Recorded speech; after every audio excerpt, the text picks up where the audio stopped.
Well, good morning, good afternoon, good evening to everyone. Welcome to the show, What Keeps You Up at Night?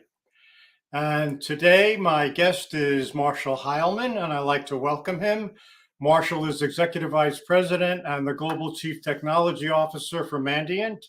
He has more than 20 years of experience in cybersecurity, including 15 years at Mandiant, holding executive leadership and technical roles. During his tenure at Mandiant, he has led high-performing threat research, threat system, and malware analysis teams. He managed the detection and response business and global incident response or red team operations for consulting. He has personally led hundreds of incident response engagements, including many damaging and public breaches. He serves as an advisor to pre-IPO stage companies.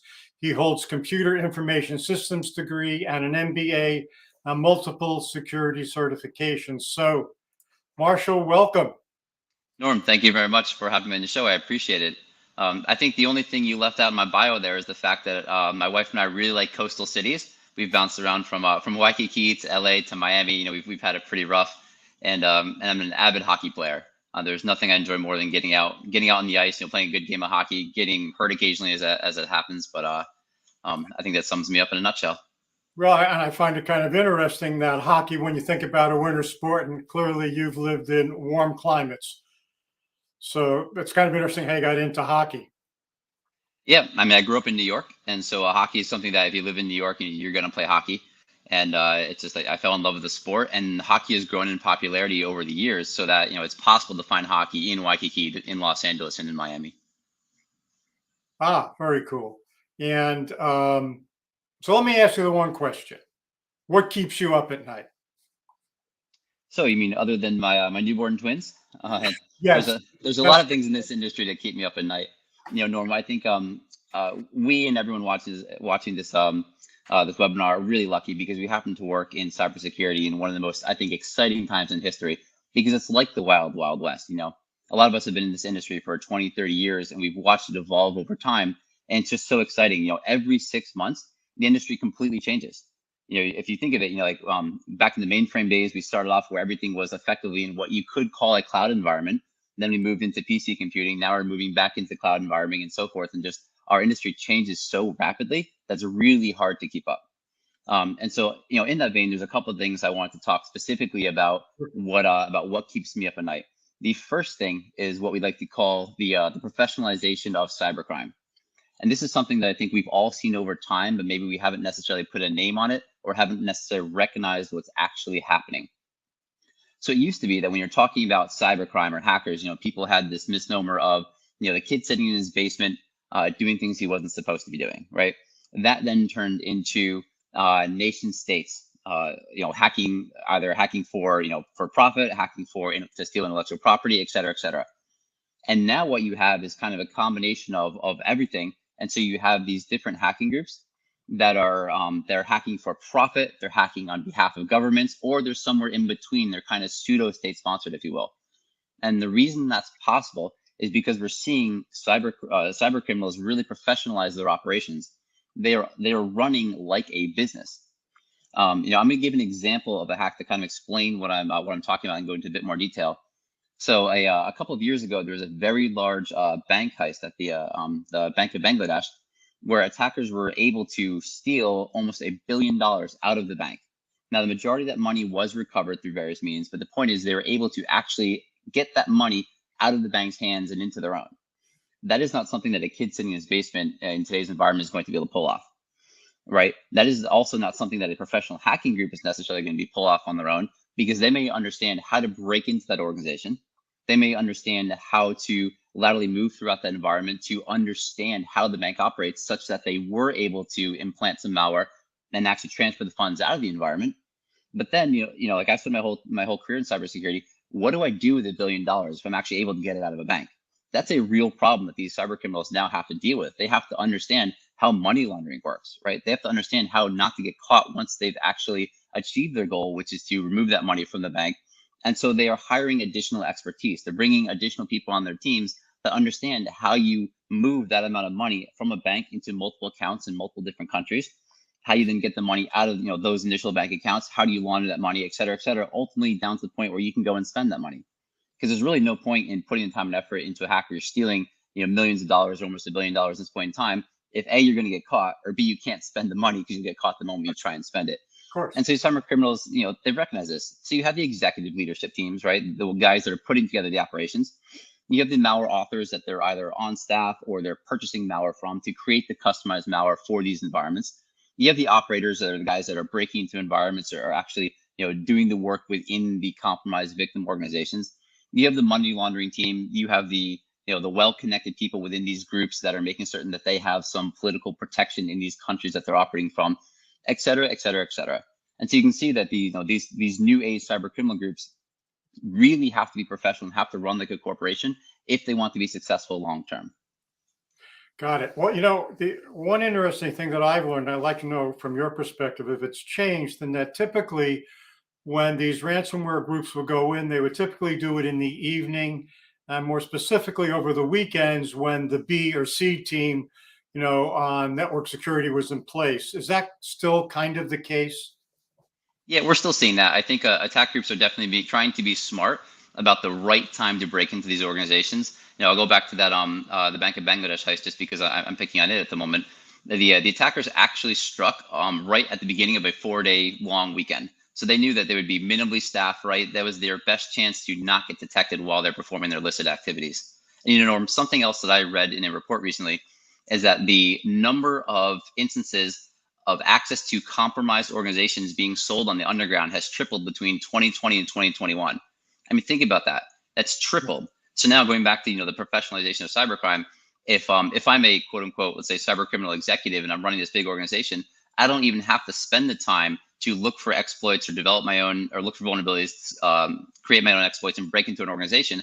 I can pay somebody a couple $1,000s to gain access to the organization I want to target and then have the rest of my organization go and do what it's good at, right? That is just, from their perspective, that's good business. Sure, absolutely. Well, the other thing too, typically the stats were that if there was going to be a breach of a company, that they were saying there's a 70% probability it would be coming from your vendors. Does that still hold true? Or are you finding that those numbers are going up to 75 and 80%? What are your thoughts on that?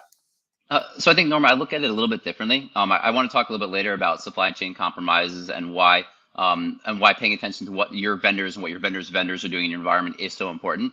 But what we see a lot are still we still see standard phishing attacks. They work. The human is the most susceptible link in the security chain. So we see a number of compromises that start with phishing attacks, and we also see a number of compromises that start by a simple exploitation of exposed vulnerabilities. In today's modern and highly complex environments, it's extremely difficult for organizations to really understand all of the assets that they have underneath their control. And not only do they not understand all the assets they have, they also don't necessarily have adequate security measures in place for every single one of those assets. We've all heard this 100 times, but as as cybersecurity professionals, we have to defend against the millions of different ways attackers can break into our environments. They really only have to find one flaw. Right. It's an unfair fight. I'm laughing because we're going to go into one in a little bit later. Mhm. Also, I like to encourage our audience, if they have any questions, this is a great time in which to ask Marshall. Your question is free advice, and he won't even charge you the high rates that they typically charge from Mandiant. So if you got some questions, please, now is the time to ask. So, let's hear from whoever. I see we have people from pretty much all over the world right now coming in. Nigeria, I see. Where else do we have? Obviously, the US and UK. Cool, all over. Very, very good. So, any questions? Okay, so maybe somebody's thinking about a question. I have a couple more for you. Um, your career, let's just kind of go into that. How'd you get started and what interested you to go into this business? Yeah, so I've had a very lucky career, Norm, where it's a combination of working really hard and honestly being in the right place at the right time in this industry. So I got a non-standard start, if you will. I joined the Marine Corps out of high school, and in the Marine Corps, I became a communication center operator. So I learned all about how messages flow, how communications is done in the military. That moved me into networking and help desk. So I got a good appreciation of how computers work, how systems interconnect, and so forth. And then I got an opportunity to get into this new field that the Marine Corps is getting into called offensive computer security. And so I basically was formally trained as a penetration tester and then as a red teamer. And then I was fortunate enough to land a job at Mandiant when Mandiant was still very small. And so I came on board as a red teamer. And I very quickly realized that, well, I've been doing red teaming for the last 6 years at that point in time.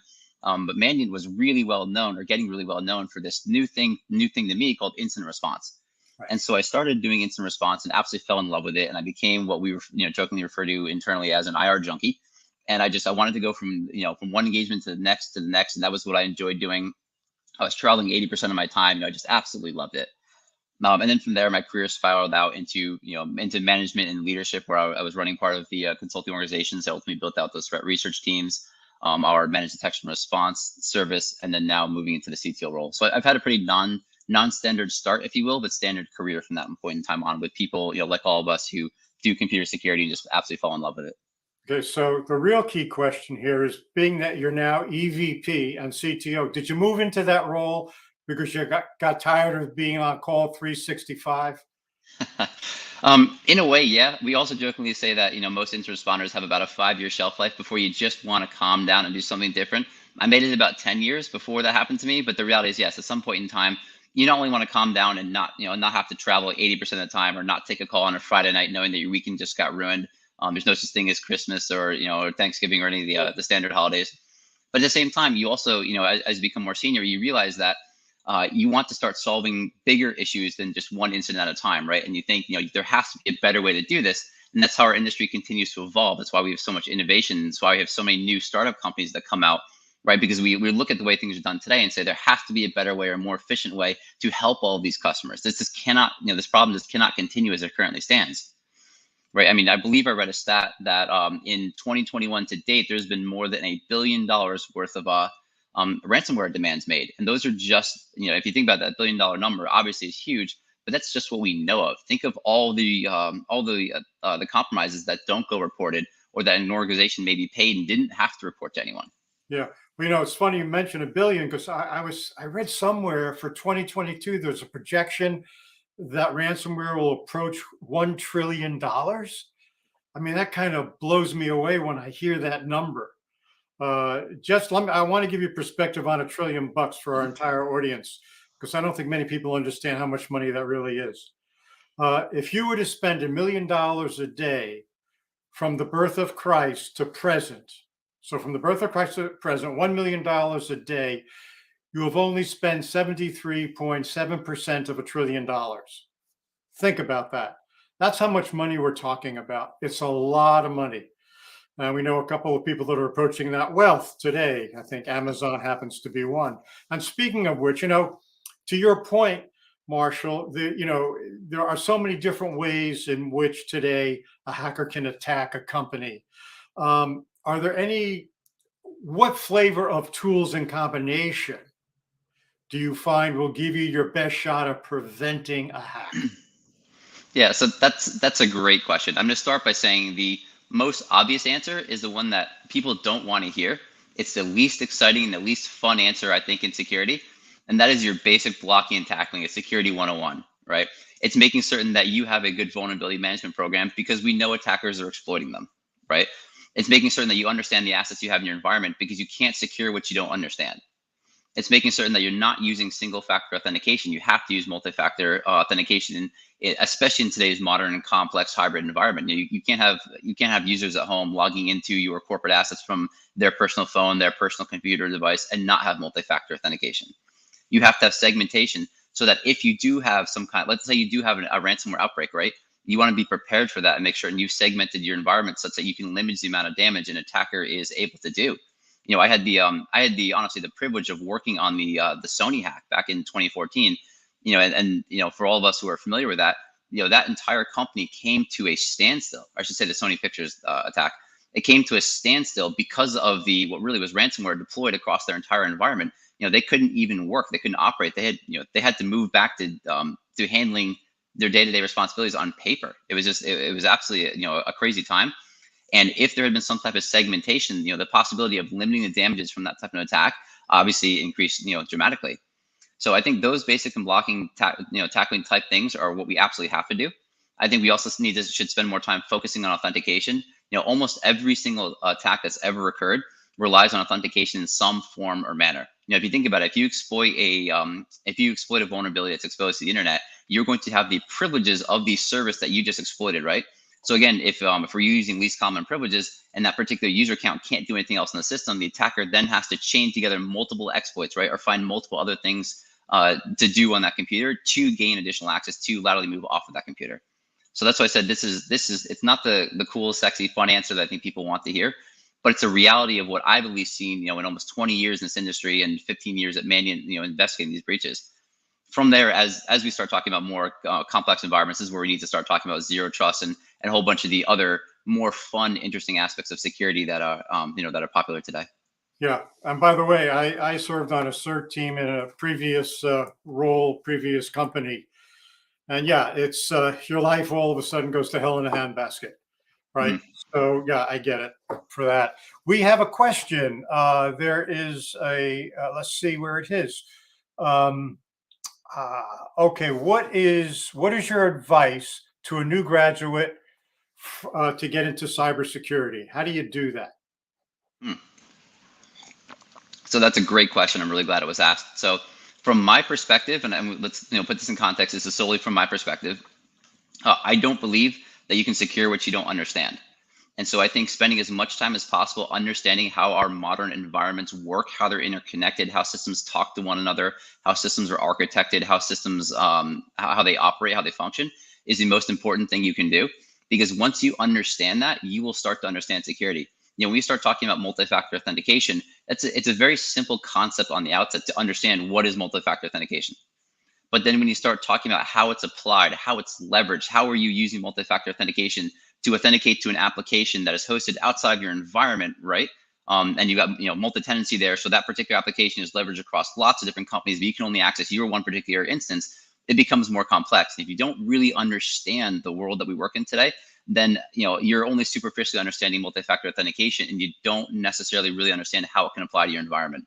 And I think when people start doing that, they'll realize really one of two things. One, cybersecurity is not for them. It's just they didn't fall in love with it. And those of us who I think have stayed in cybersecurity longest, absolutely fall in love with the discipline.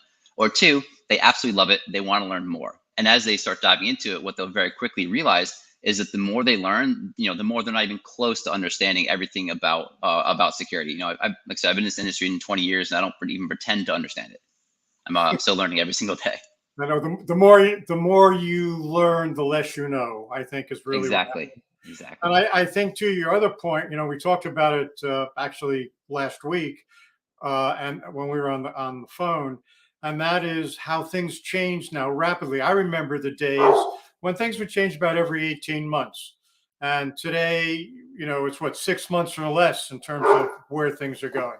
I have to apologize. Working from home, you can hear the dog in the background. So it is what it is. But yeah, what are your thoughts on that?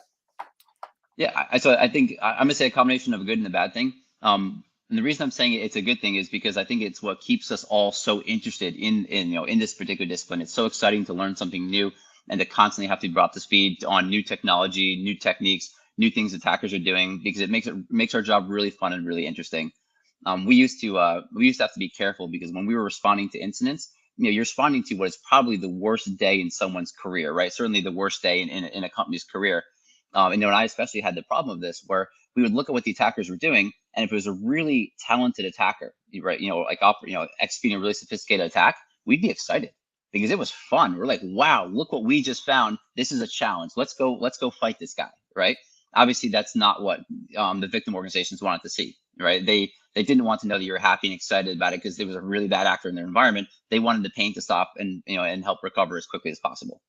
On the other hand, to kind of segue into one of my other things that keeps me up at night is the fact that our environments nowadays are just so complex and they change so rapidly. It's impossible for us to keep up with it. If you look at like what happened in early 2020, when many organizations had to make a shift almost overnight from working in offices to working remotely, Right. a lot of things about their infrastructure changed, in a most maybe a 1 or 2 month time frame. If as an organization you were lucky enough to have that much time to really figure out how to work remotely. So now, most organizations probably didn't fully understand everything that they did to enable their remote workforce from a security perspective. There's going to be gaps. There's going to be mistakes made. There's going to be lessons learned that we just haven't learned yet because we didn't know enough. We'd never had that type of event happen beforehand. So when you have these really complex environments changing so rapidly, it's very hard to keep up from a security perspective.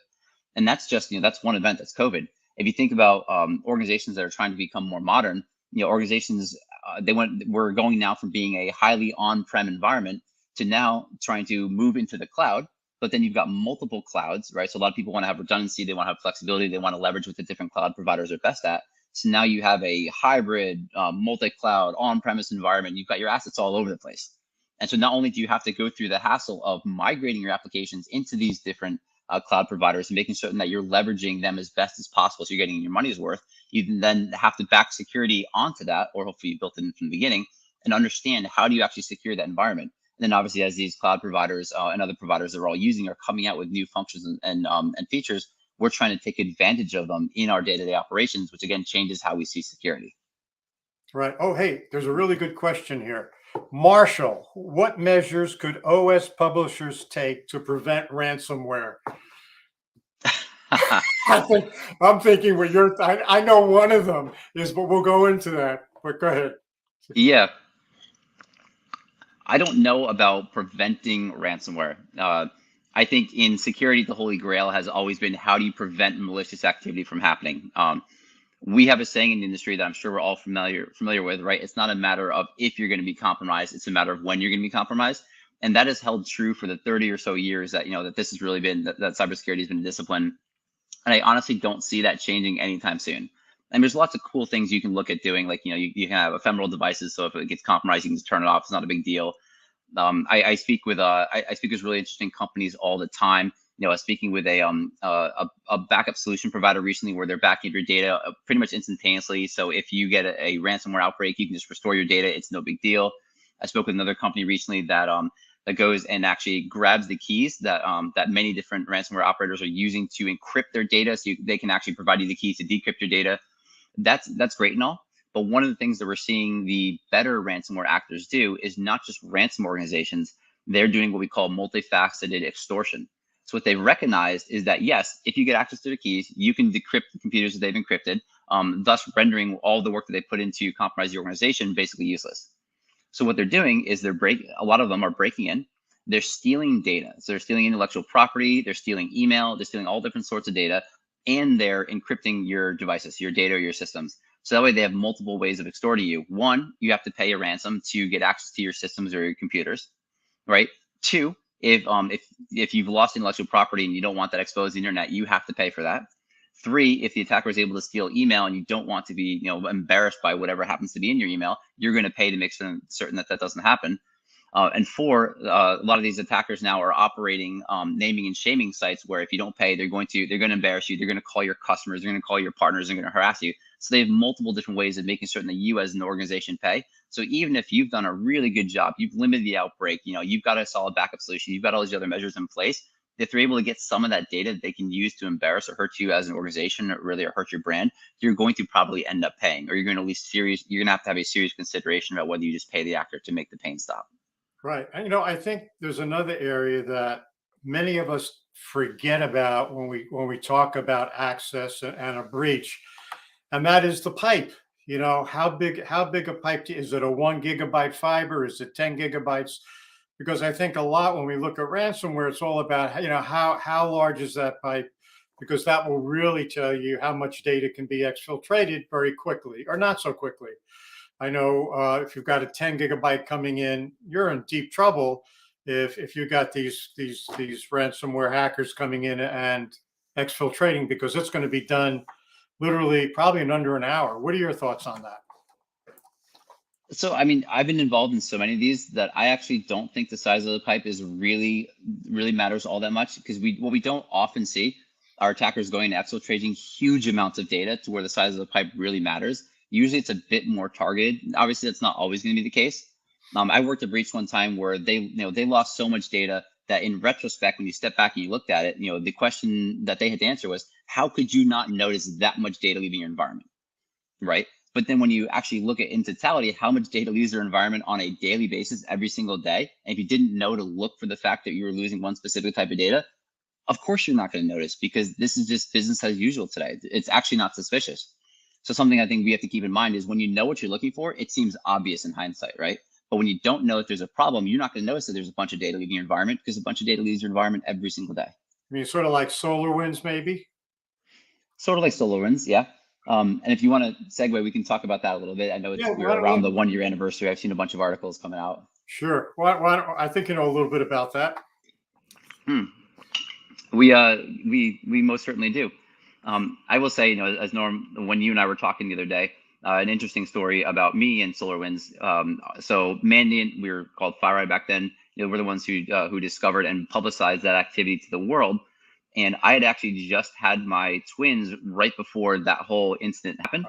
It was a very interesting situation to be trying to learn how to be a first-time father and deal with twins of all things at the same time that that very dramatic, let's call it, breach and situation was going on, where we were the center point and focal point of all those efforts. So it was a really interesting time, really exciting time.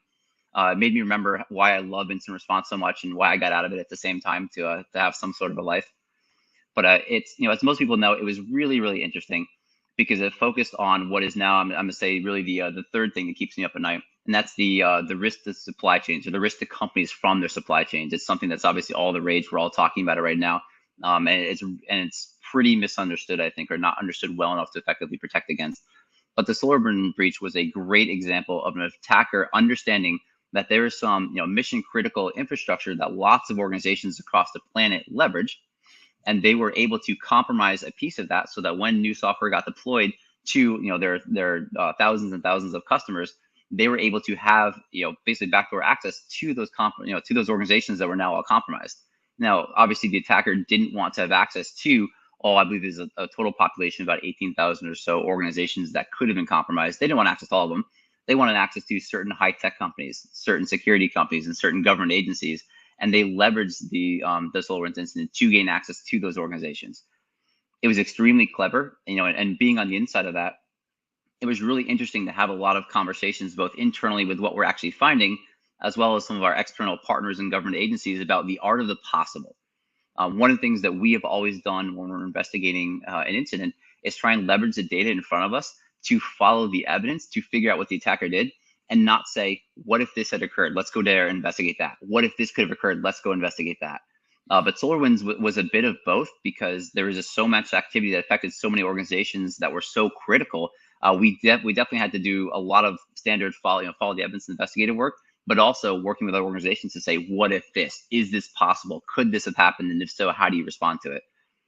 So it's just, all things considered, a really interesting investigation to be part of. And it was also, I think, interesting from a leadership perspective at Mandiant, how we looked at that and said, we have to do the right thing. We have to tell the world. We need to publicize what went on, no matter what the cost is. And as most people are aware of, we lost some red team tools in that incident. And so we wanted to make certain that we basically burned those tools. So the attackers couldn't leverage them, that the entire industry was safe from the loss of those particular tools. And so we published detections in multiple different formats to find those tools, to render them effectively useless. And we haven't seen the attackers use them because they're going to be detected pretty much immediately. Cool. Another question, let's see here, which one is the best way to detect ransomware in the first place? I guess kind of tongue in cheek, the best way to detect ransomware is the fact that you see it on your computer, you're not given much of a choice. Well, if you think of a ransomware outbreak in an organization, the first step in getting ransomware into a system, into an organization, is that organization has to be compromised. So an exploit somewhere will be exploited, whether it's through a phishing email that a user clicks on, whether it's an exposed vulnerability on a system that's exposed to the internet, whether it's a single factor authentication that the attacker either guessed the password or got the password from a dump list that's out with commonly used username and passwords. The attacker has to gain initial access into the environment. Once the attacker has initial environment, then there's a couple of different paths that they could do. So basically, you can detect the exploit in the initial access to the environment. You can detect the fact that there is an attacker in the environment, maybe moving around trying to figure out, what company did he compromise, what systems are there, should he steal intellectual property, et cetera, et cetera. Most attackers will drop some type of a backdoor to guarantee that they keep access to that environment just in case they're caught right away and kicked out. Right? It makes no sense to break into an organization if you're going to lose access a minute later. Right. So we'll see some type of secondary implant installed on, on one or more systems. So that's also a detection vector you can use to figure out what's going on. And then some organizations move extremely rapidly and they deploy ransomware right away because their goal is just to make money off their ransomware. Other organizations will slow roll and they'll spend more time understanding the environment to steal intellectual property, to steal email, to steal damaging data, so they can execute those multifaceted extortion campaigns that I talked about earlier. Other organizations will just drop a couple implants and go away because their goal is not to deploy ransomware. Their goal is to sell that access to a ransomware actor, to somebody else who wants to leverage that access, come in and do all the hard work. So that particular actor, he simply broke into an organization, dropped an implant to make sure he had access, and then wants to resell that access to somebody else to do the rest of the work, because that guy is not necessarily a ransomware actor. So I think there's actually lots of different ways to detect the fact that you've got ransomware in the environment. But as is always the case, speed is a factor. If you're catching an attacker that's been in your environment for 2 months, yes, he hasn't deployed ransomware, let's say in that particular 2-month time frame, but he's probably done a lot of things. There are very few attackers in the world that are good enough to break into an organization, let's say get domain admin creds and sit there for 2 months and not do just about anything they want to do in the environment. Right. And one thing I do think I should comment on, Mandiant as an organization releases a report every year called the M-Trends report. It's very similar to the Verizon report as well. And the one that we released earlier this year, we gave some numbers that I think are important to this conversation. So from a global perspective, the median dwell time for an attacker was 24 days. Now, what that means when we say the median dwell time, that is the length of time that an attacker had access to a compromised environment before we even knew about it. So that's not before the attacker was kicked out of the environment. That's before the organization even knew that the attacker was there. 24 days, so almost a month. I mean, that's an incredible amount of time. The good news with that number is that's down from 56 days that it was the year prior. So we're definitely getting better at detecting the fact that we have attackers in our environments sooner rather than later. And I will say, I think that number is skewed a little bit because of the fact that we're including ransomware, and a lot of ransomware actors do deploy ransomware rather quickly. So if you break that number apart a little bit and you look at non-ransomware related dwell time on a global basis, the average is 45 days. Really? So when we're not talking about ransomware, yep, so about a month and a half on average, attackers have access to an environment before anyone knows. Interesting, because I remember back in 2020, that number was around 270 days. Yes, we've seen the number dramatically decrease over time as we're getting better at detecting. The other thing that we've noticed, if you look at the detections by source, now again globally, this year 59% of all the compromises that we worked, there was an internal notification. So they actually detected, the victim organization detected the problem themselves, versus 41% that got notified externally. And I remember a number of years ago, it was something like 80 or 90% were external notifications, and then 10 to 20% were internal notifications. So there's always going to be a lag time between when someone outside your organization discovers the fact that you have a problem and when you can actually do something about it, than if you detect it yourself and then you go and start executing. Got it. We have an interesting question here. Cybersecurity is a global thing. what role do individuals play to help reduce risk, and what can be done to bring awareness to them? Yeah, that is a great. It's a loaded and a difficult Yes, question. very loaded question. Yeah. Yeah. Go ahead. What I will say, so we all know as commercial companies, we obviously have, we have responsibilities to our own employees, to our shareholders, to make money, et cetera, et cetera. But I would argue, especially over the last 5 or 6 years, I think the amount of information sharing and the amount of information that different commercial organizations have made public has been almost astounding. Right? If you go out and read blogs from any of the major security vendors, you're going to find the companies talking about the really neat and unique and interesting and novel techniques and attackers that they're seeing. They're sharing information. We have lots of information exchanges, like the different FIs. Sans, you guys, Norm, you and your organization share lots of data, so we do a really good job of publicly sharing information. I can also tell you in the background, lots of these companies have groups or teams of people where we're all sharing information, with quote unquote competitors for the good of the industry. We just don't necessarily see it. We don't necessarily publicize that information. So I think there's just an absolute wealth of really good information that we are sharing. But going back to something I said in the beginning, a lot of the basics, the security 101, the blocking and tackling is what's not getting done.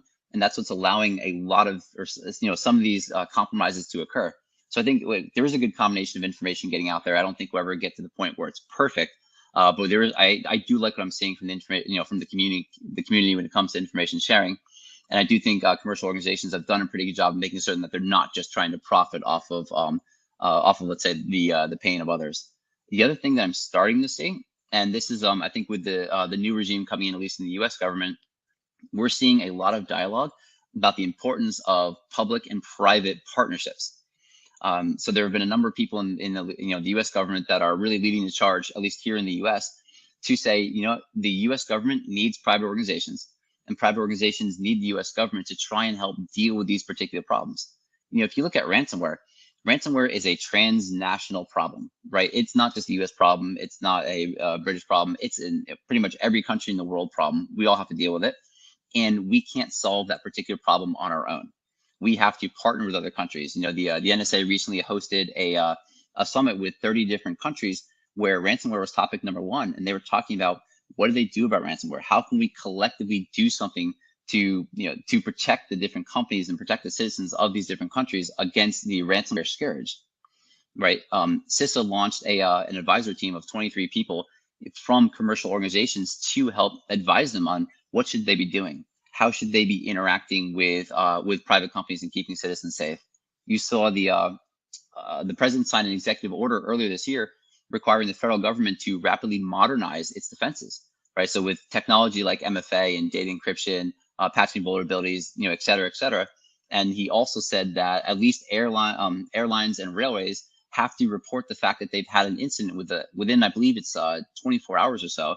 And I believe there's regulation now that banks have to report incidents that hit a certain level of severity where there's operational disruption within 36 hours, and that goes into effect sometime in 2022.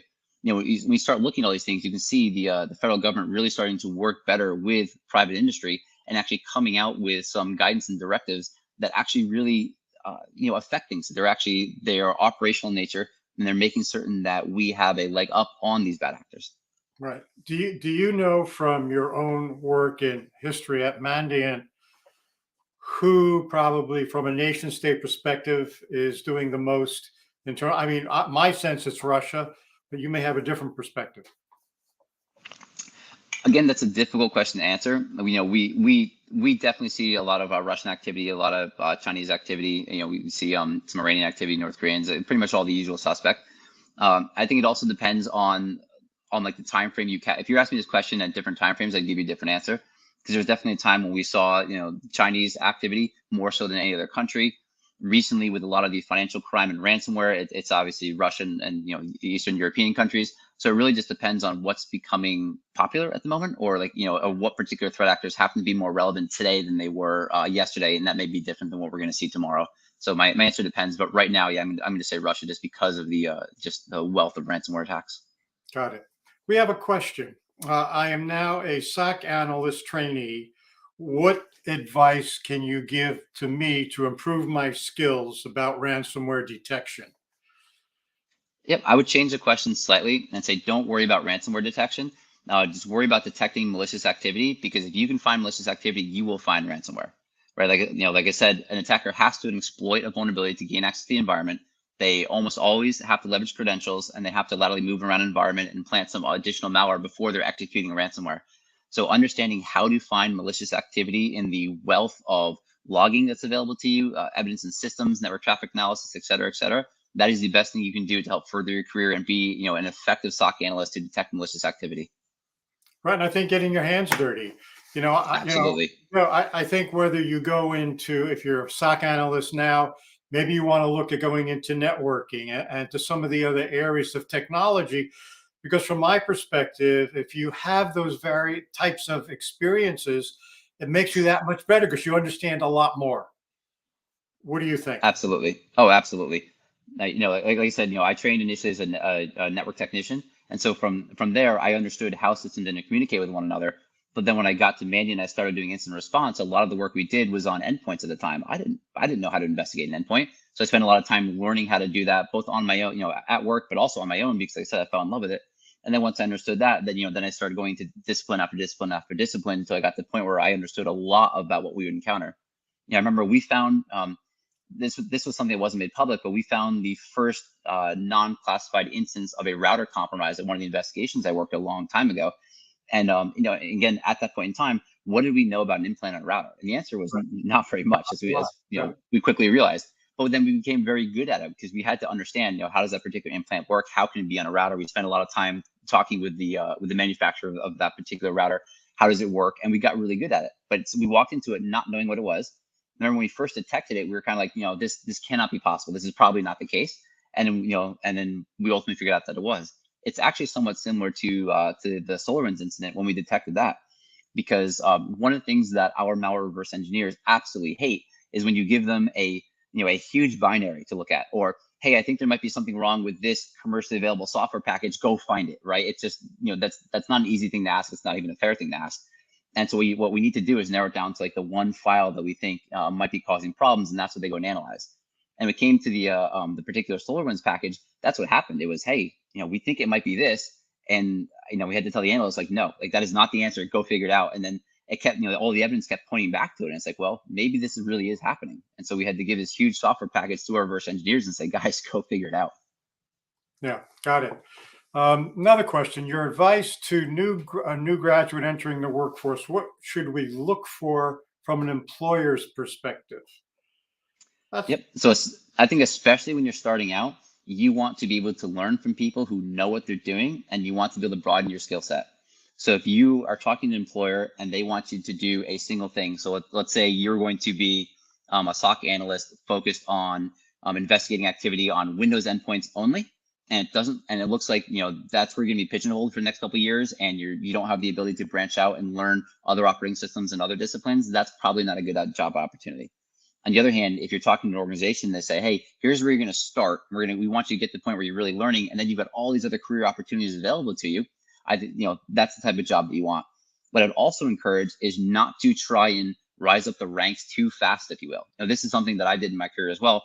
I remember I got in an argument with one of my bosses a long time ago because he was trying to push me into management. And I was saying, no, no, no. I love what I'm doing. I love incident response. I'm going to stay right here. And ultimately, I think in the longer term, it helped me out in my career because I learned so much more. I became so much more versatile because I kept on learning. I didn't just try and become management as fast as possible and a leader as fast as possible. And so my advice from my own experience is stay technical for as long as possible, learn as much as you can, because longer term, you become that much more useful to organizations. right. And, I want to add to that too, in that, work at home, play with this stuff on your own Mhm. computer. There's many ways you can go out onto Google and, there's courses and there's challenges that you can take even at SANS. There's certain challenges, capture the flag as an example. But, the way I learned rule sets for firewalls is I had a firewall, Cisco firewall, and I played with it. Didn't know what I was doing, but eventually I figured it out. And that's really what you have to do. You're going to make mistakes, and that's a good thing. You want to fail because if you fail, you're learning, and you just keep playing with whatever you're doing, and eventually you'll get it right, and you'll get good at it. So with that, I have a couple of more questions for you, Marshall. Um, Sure. you can't stop stupid, right? That's one of the, as hard as we try, right? We send out phishing emails to all our employees. We want to make sure that they understand the difference between a phishing email looks like, how it looks, what it looks like, but you can't stop stupid. I know you can share something with us about that. Yeah, so as we talked about previously, I actually don't really like that statement because I think it's unfair. I think humans by nature are fallible, and if you put something convincing enough in front of us, we're going to click on it, or we're gonna do what you're asking because it looks like you should. So I'm actually going to give two examples. So Norm, the example I shared with you that I want to share on this call, because I think it's so important. A number of years ago, I was working in incident response, and I worked with a CISO from that particular organization for about 3 months. It was a really damaging, complex, involved attack. And so the CISO and I were working together pretty much so every day. He knew everything about the attack. I mean, he was about as involved as he could possibly be. A month after we'd remediated the incident and all was fine, the business was moving on, he called me to share a story. And what he said is that he had sat down on his computer, opened an email, read through it, clicked on the link, went and and read what he's supposed to read, shut his computer down, and went to a meeting. Thought nothing of it. And while he was sitting at the meeting, it dawned on him what he thought he had just done. And sure enough, he went back to his computer. He had a security team get involved and look at it, and he had been phished and compromised his computer. And this was a guy who was intelligent. He was involved with me for 3 months during their incident, and he still fell prey to was a pretty good, a pretty good phishing attack. The email looked legit, it sounded legit, and he clicked on it. He just wasn't, he wasn't on high alert, and he wasn't thinking about it when he opened that email. So it'll happen to the best of us. The other thing I want to point out here, going back to the theme, the theme of supply chain attacks being something that keeps me up at night. One of the things that we're seeing attackers do is really start to change their tactics on how they're leveraging a supply chain to compromise organizations. So one kind of complex example that I want to give here, we've seen some attack groups go and start chaining together exploits to compromise publicly available exchange servers to gain access to that particular organization's environment. We've also seen where the security community comes together real fast, detects that activity, publishes ways to detect them, patches vulnerabilities, the attackers go away. Then what we see is the attackers come back and figure out how to exploit different parts of those exchange servers. And rather than just getting backdoor access into an environment, they start taking over existing mailboxes. And they do it in such a way where they're able to grant themselves privileges to have admin rights to those mailboxes, which allow them to take over any mailbox that they want. So I think you can see where I'm going with this, Norm, but ultimately what that means is these attackers can get access to the CEO or CFO's mailbox. Now, the spear phishing attacks that they are emailing to partners of this particular organization, they're not coming from fake accounts. They're coming from the CEO's account of a legitimate partner or customer, asking them to read a document or open a link. That's something that we're all going to fall prey for because it is legitimate. It's coming from someone that we've been interacting with. That's very difficult to defend against unless some of the security technology you have in place is able to say, hey, this attachment or this link is known bad, therefore we're going to block the email as a whole. And so that's why I don't agree with that statement. You can't stop stupid, because I think it's unfair. We're going to get compromised as human beings. It goes back to our saying being it's a matter of if, or a matter of when, not a matter of if. Yeah, agreed. No, I hear you about that. And to your point again, right? If it looks legitimate, you open it up, you see it's the correct email address, that there's the URL is really what it should be. Yeah, you're going to click on it, and it's not your fault. So those things do happen, but you need to be, I believe, circumspect. At least look at the email, look at the URL, see if you feel it's legitimate, and then take appropriate action. DevOps. What about DevOps? Where do you see? Obviously, it's becoming very popular. Where do you see it's going? What are your thoughts on it? Yeah, so DevOps is the combination of development and operations. Now, what I really like about that is we're looking at how do we basically how do we automate and build in from the beginning the combination of operational support and development processes, so that we're able to have a CI/CD pipeline. So we're able to basically bring new capabilities to the market or to our customers, internal or external, much faster than ever before. And this is something that I think is really, or this concept or discipline is really well entrenched in how we operate today. And I love seeing that. I think with all the cloud providers and SaaS, IaaS, PaaS, and so forth that we can leverage, it's absolutely essential to how we operate in today's modern environment. Where I think we're going is the concept now of DevSecOps, which was made popular a number of years ago, and I'm starting to see it more and more. where we're building security in from the beginning. So as we're building out, new infrastructure and building out new services, security is built in from the beginning. And our specialists now, they're not just engineers, they're not just operational specialists, they're not just security specialists, they're kind of jacks of all trade. And so they understand enough that they can build security in from the get-go, and where they don't understand something, they know who to go talk to get help, so they can talk to a specialist. But I think it's just a bit more generalist approach to security in our new world that's going to help make certain that stuff is more secure by default. It won't be perfect because, as you know, when you have a generalist, they're not going to know all things. They're going to have to rely on people who are specialists to help them out. But I think it'll go a long way towards making certain that security is not an afterthought. It's not bolted on. It's actually built in from some form or fashion from the beginning, and then we can iterate and make it better over time. So I'm actually really excited to see the evolution of DevOps and DevSecOps. Yeah, and to that point, and to some of the new students that are listening to our webcast, it's important, always ask questions. If I have a look, even with all the experience I have, I don't know everything, and I will check, and I will go to one of my colleagues, one of my peers, and say, what do you think? And if we have to reach out to another group, we'll reach out. You can't possibly know it all. You can know a little bit about everything, but it's the fine tuning that you may lack in a particular area. And that's where you have to reach out, and don't be embarrassed. People respect the fact that you will reach out and ask questions. And that's really how we really can ensure good cybersecurity, sharing information. Which leads me to another one. One of my more favorite areas, rootkits, bootkits. Do you see a lot of that going on today? What are your thoughts on it? Yes, we still see it every now and then. I'm not going to say we see it a lot. As an adversary, as a bad actor, it is expensive to have really good exploits. So think of like a zero-day exploit that's never, that has not been made publicly known, or a rootkit, bootkit, whatever you want to call it. Those are expensive to develop. And the moment you use one, the moment you put it out in the wild, there's a good chance that you're going to lose it. Right. And so, a lot of these organizations, they recognize that they're going to use those type of capabilities as a measure of last resort if they absolutely cannot break into an organization. So I worked a case a number of years ago where an attacker had leveraged one of the most complex and interesting rootkits I've ever seen. And what they ended up doing was, by burning that particular rootkit, they acknowledged that customer, that victim organization, was so important to them, it was worth losing control of this thing that was one of the best I've ever seen in my, across my entire career. And that was further validated by the fact that when we were able to kick the attacker out, we hadn't actually discovered the initial infection vector. So we knew there was a chance the attacker could come back in, but the organization made a business decision. They had to get the attacker out of the environment, even though they could not guarantee the attacker couldn't come back in. Well, sure enough, the attacker came back in the very next day, and we kicked him out again. When we did that for a couple of days before the attacker said, you know what, I want to remain in this environment. You're not going to kick me out. And they went and installed backdoors on 500 different systems. Wow. Then it was, oh no, like how are we going to handle that, right? Yes. And we handled that, kicked them out. They came back in and did it again.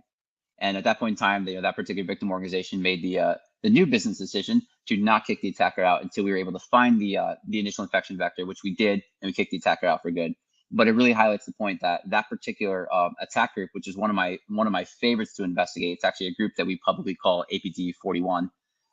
They were willing to burn such a quality piece of technology, if you will, because gaining or remaining in that particular victim organization was so important to them. Wow. And did they get the information they wanted? They did in that case, yes. They did. All right. They did. I think we're up on time. I'm wondering if we have any more questions from our audience before we conclude here. Give them a couple of minutes to do that. Do you have any closing remarks that you'd like to share with the audience, Marshall? Sure. Yeah. I think one thing I want to comment on is coming from Mandiant and our perspective. Our world is almost always doom and gloom. We don't get called in when there's an incident and the victim organization catches the incident and kicks the attacker out on their own. Complete success story, right? We're never called in for that. So one thing I do think I need to be careful of and making sure that everyone understands is that a lot of the examples that I give in my experience is dealing with the worst day in someone's career, the worst day in a particular victim organization's history, right? But it's not always the case. I actually think as an industry, we're doing better than we ever have beforehand. Our security technology is much better and more efficient than it has been in the past. So I often get asked, if that's the case, Marshall, if you think people are better at their jobs than they've been in the past, we're sharing information pretty well as a community, and security technology has gotten more effective, why does it seem like the problem is worse than it's ever been? And I think every single year, the problem always seems like it's worse than it's ever been. But the reality is, cyber criminals are becoming more professional, as we started off, this entire talk talking about. We're also seeing a lot of the better groups. They're either already state sponsored or they're being sheltered by a nation state, which is really helping them along. And it's hard to compete with a criminal group that has financing, from a government or pseudo government, and they have political backing by that particular government. If you think this way, if you're a bad actor and you're thinking of making some money by getting into ransomware, you know that you can operate with impunity. If you get caught, it doesn't matter. You're not going to go to jail. In a lot of cases, they're not going to take the money away from you. So there's almost no reason not to do it if you're one of those actors operating in those countries. We're also seeing some of these, these nation states, by sponsoring these groups, they're saying, hey, you need to do this job for me. So you go, steal intellectual property, whatever it is that particular regime needs them to do. But you're allowed to moonlight. You can use the same tools and techniques, and you can work with the same people to go and steal money from organizations, if you will, or do whatever you want on your own. So that way you can make a side profit for you. So now, if you think of being a government employee, they're not typically the the highest paid people in our industry. But if you're allowed to use the same resources and personnel to go make yourself millions of dollars through these illicit activities, of course you're going to do it if you work from those countries. So I think we're still fighting a bit of an unfair fight. But I do think in 2022 and 2021, or sorry, 2020 and 2021, we've really hit a turning point where ransomware at least has become intolerable, and that's why we're seeing governments talking to other governments about what they can do. And this will ultimately become a problem like a lot of other major problems that we've had throughout the course of time. If you think of like the plague or the threat of nuclear war, those are problems that have always existed. They're going to continue to exist, but governments have figured out how to work together to kind of contain the threat so it's minimal. And I think over time, now that cybersecurity has risen to intolerable levels, we're going to see the governments get their act together and figure out how to work together and really start containing this. So it'll always be a problem, but not quite to the same extent that it is today. Got it. Yeah, and clearly, I think it was great that the NSA brought in those countries to have a conversation and talk about it, because they are a lead, but clearly their purview is really more outside of the United States than inside, much like the CIA. So, yeah, I think it's important, and it is important for all of our countries, various countries, to share information, because we have to learn. Because what could happen here in the United States may be different in another part of the world. So with that said, Marshall, thank you for coming on. I appreciate your time. Thank you to the audience. I think it was a great show. If you have questions, I'm sure that Marshall will get back to you. Leave them on LinkedIn, and we'll go from there. Stephen, take it away.